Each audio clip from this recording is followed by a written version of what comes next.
लीला में स्वरूप को न तो दानव जानते हैं और न देवता ही जानते हैं। अर्जुन ने कहा, प्रभु आपका ये जो लीला में स्वरूप है इसको देवता और असुर कोई भी नहीं जानता, दानव भी नहीं और देवता भी नहीं। मैं तो मनुष्य हूँ। अर्जुन कह रहे हैं, मेरे प्रति आप जो कह रहे हैं इस सब को मैं सत्य मानता हूँ। हे भगवान, आपकी लीला में स्वरूप को ना तो दानव जानते हैं और न देवता ही। कई बार आप और हम समझते हैं देवता कहीं और रहते होंगे, दानव कहीं और रहते होंगे, पर ऐसा नहीं है। अपने आसपास देखिए और थोड़ा सा देश के अलग अलग हिस्सों में जाइए। आज भी मेरे भारत देश के कई हिस्से आपको ऐसे पाएंगे जहां आपको लगेगा ये बिल्कुल मनुष्य नहीं है। कैसे पशुओं को मार मार के खा रहे हैं, छीन झपट वाला जीवन जी रहे हैं, कोई भी किसी भी स्त्री को कभी भी भोग लेता है। आप कहोगे ये कैसे मनुष्य हो सकते हैं? दूसरे को मारकर खाना ये मनुष्यता नहीं है। कभी भी किसी भी स्त्री को भोग लेना ये मनुष्यता नहीं है। छीन झपट करना ये मनुष्यता नहीं है।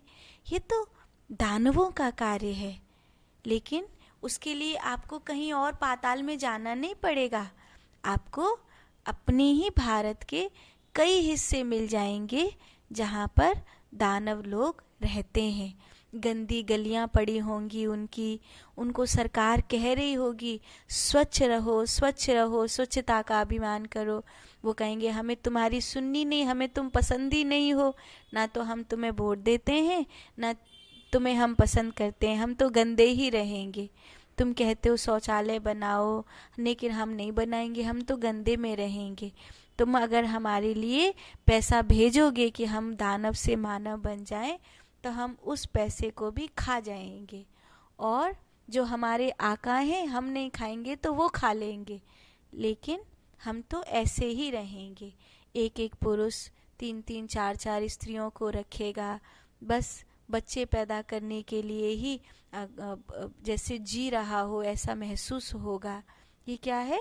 ये राक्षसी प्रवृत्ति है।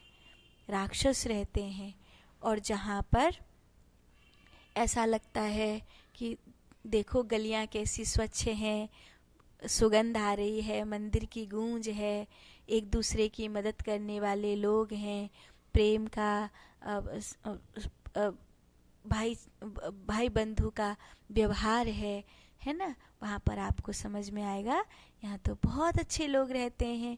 फिर कहीं ऐसा होगा जहाँ पे वेद मंत्रों की गुंजार हो रही होगी, सत्संग हो रहा होगा, है ना, और बहुत एक पवित्र वातावरण होगा, है ना, मदद करने वाला भाव होगा। यहाँ तो देवता रहते हैं। लेकिन समस्या ये है कि आप तो देवताओं की जो परिभाषा है वो भी मतलब भूल गए हैं। आप क्या समझते हैं? देवता मतलब स्वर्ग में कहीं सफ़ेद रंग का धुआं उठ रहा है और वहाँ पर सब बैठे हैं देवता, अप्सराएं आधे आधे कपड़े पहन के, बहुत सुंदर स्त्रियां नृत्य कर रही हैं और वो बैठकर शराब पी रहे हैं, वही देवता हैं। ऐसा नहीं है। स्वर्ग की परिकल्पना ही आपकी गलत है। क्योंकि अगर सुंदर स्त्रियों को निर्वस्त्र करके नचाने वाले देवता होंगे तो फिर असुर कौन होंगे, दानव कौन होंगे? देवता तो वो हैं, भाव कहता है यत्र नार्यस्तु पूज्यन्ते तत्र रमन्ति देवता। जहाँ नारी का सम्मान होता है वहाँ देवता प्रसन्न होते हैं। तो अगर ऐसा है तो फिर अप्सराओं को नचाने वाले देवता कैसे हो सकते हैं? अप्सरा और ये जो भाव कहा गया है इंद्र, ये शरीर की वृत्ति है। अप्सरा क्या है? जो वृत्ति रूप रस गंध शब्द स्पर्श में तल्लीन है, वो वृत्ति। इंद्र क्या है? इंद्रियों का स्वामी मन। माने आपकी इंद्रियां अगर आपके वश में नहीं है, आपका मन आपके वश में नहीं है, तो इसका अर्थ है कि आप स्वर्ग से पतन की ओर जा रहे हैं। लेकिन अगर वो आपके वश में है, तब तो आप स्वर्ग की ओर बढ़ रहे हैं, तब तो आप देवता हो रहे हैं। तो कोशिश करिए साम दाम दंड भेद आर्थिक रूप में, मानसिक रूप में, शारीरिक रूप में आपके अध्यात्म का मार्ग खुले, आपके कल्याण का मार्ग खुले। इसके लिए जो कुछ श्रेष्ठ से श्रेष्ठ होता है